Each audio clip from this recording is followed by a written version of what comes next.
या बाबतीमध्ये त्यांच्या जे मयत संजय देशमुख आहेत त्यांच्या सख्या भावानी धनंजय देशमुखांनी स्वतः स्टेटमेंट केलेलं आहे। ते स्टेटमेंट केल्यानंतर अशा अतिशय घाणेरड्या घटनेमध्ये माझा संबंध लावणं म्हणजे त्यांना कुठेतरी या बाबतीत राजकारण आणायचं आहे। मुळामध्ये हा विषय आता सभागृहात आणला आणि आदरणीय मुख्यमंत्री स्वतः यावरती ही घटना का झाली, कशी झाली, याला काय कारण आहेत, कोण जिम्मेदार आहे, आत्तापर्यंत काय चौकशी झाली आहे, किती आरोपी अटक झालेत, किती आरोपी अटक व्हायचे राहिलेत, याबाबतचा सविस्तर शासनाकडून जबाबदारीपूर्वक आदरणीय मुख्यमंत्री महोदय निवेदन करणार आहे। तोपर्यंत आपण थांबावं। म्हणते वाल्मिक कराड तुमचे अगदी जवळचे, त्यांचा पत्ता सुद्धा तुमचा हलत नाही त्यांच्या। एक लक्षात घ्या, बीड जिल्हा असा आहे की ज्या जिल्ह्यामध्ये अनेक जण येऊन फोटो काढतात। आता सुद्धा मला 1.5 तास उशीर यासाठीच झाला की अनेक बीड जिल्ह्यातले लोक इथे येतात, फोटो घेतात। आता गेटवरही इतर जणांनी फोटो घेतले। आता फोटो घेणारा आता त्याला फोटो घ्यायचा असतो आणि आपल्याला फोटो द्यायचा असतो, त्याचा आग्रह आपल्याला टाळता येत नाही, पण तो त्याच्या वैयक्तिक जीवनात काय करतो याचा संबंध कुठेही आमच्याशी येतच नाही। त्यामुळे अशा घाणेरडी प्रवृत्तीला जे की अशा खून करणाऱ्या लोकांना आम्ही कुठंतरी मदत करतोय, पाठबळ देतोय किंवा पाठीमागं घालतोय, हे आम्हाला असं कधी जमलं नाही। आजपर्यंत राजकारणात, समाजकारणात आम्ही इतक्या वर्षापासून आहेत, आम्ही असं कधीही केलेलं नाही। मानसिक त्रास झाला याचा तुमचं नाव असं म्हटलं जातं की बीडमध्ये त्यांना राजकीय आश्रय मिळतो, बीडचे पालकमंत्री यांचा त्यांना पाठिंबा आहे, समर्थन आहे आणि म्हणून कारवाई होत नाहीये। एक लक्षात घ्या, कारवाई पहिल्या दिवशी झाली, पहिल्या दिवशी 4 आरोपी अटक झाले।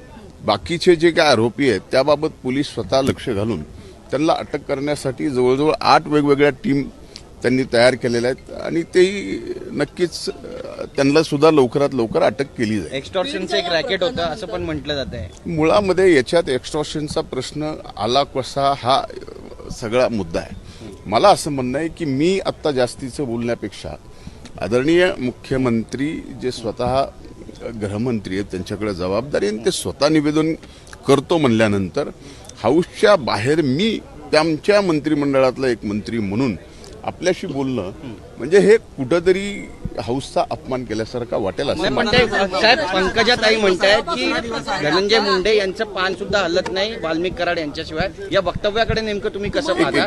थेट तुमचं नाव त्यांच्याशी जोडलं जातं ज्यांच्यावर आरोप आहे। एक लक्षात घ्या, लोकसभेच्या निवडणुकीपासून किंवा महायुतीचं सरकार आल्यापासून, महायुतीमध्ये राष्ट्रवादी काँग्रेस पक्ष गेल्यापासून ह्या सगळ्या गोष्टी आपल्याला माहिती आहेत की माझा असेल किंवा पंकजाताईंचा असेल, जी खाली काम करणारी जी टीम आहे अशी असंख्य लोकांची टीम आहे, त्यामध्ये एक वाल्मिक कराड आहेत। आता त्यांच्यावर गुन्हा दाखल होणं, ते का केला आहे, कशामुळे झाला आहे, त्यांचा संबंध किती आहे, काय, या सर्व गोष्टी आदरणीय मुख्यमंत्री महोदयांच्या निवेदनामध्ये स्पष्टपणाने येतील। वाल्मिक कराड बाबत तुमची भूमिका काय? एक मिनिट, ते आहेत, आता भूमिका काय बोलायची, ते माझ्या जवळचे आहेत तर आहेतच, त्यात काय मी नकारणार थोडाच आहे। मंत्रिपदाच्या वाटपानंतर असं चर्चा सुरू झालेली आहे की तुम्हाला मंत्रिपद मिळू नये यासाठी सुद्धा अनेकांनी लॉबिंग केलं होतं या प्रकरणानंतर। त्यावेळी एक लक्षात घ्या, मला दुर्दैव या गोष्टीचं आहे की समजा मी वाईट आहे तर माझ्यावरती आरोप करा,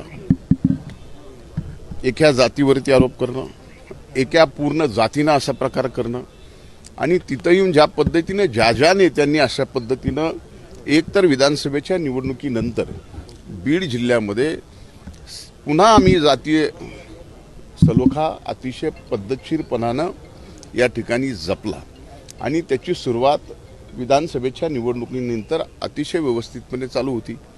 अचानक ही दुर्दैवी घटना घडली आणि ही घटना दुर्दैवी आहेच।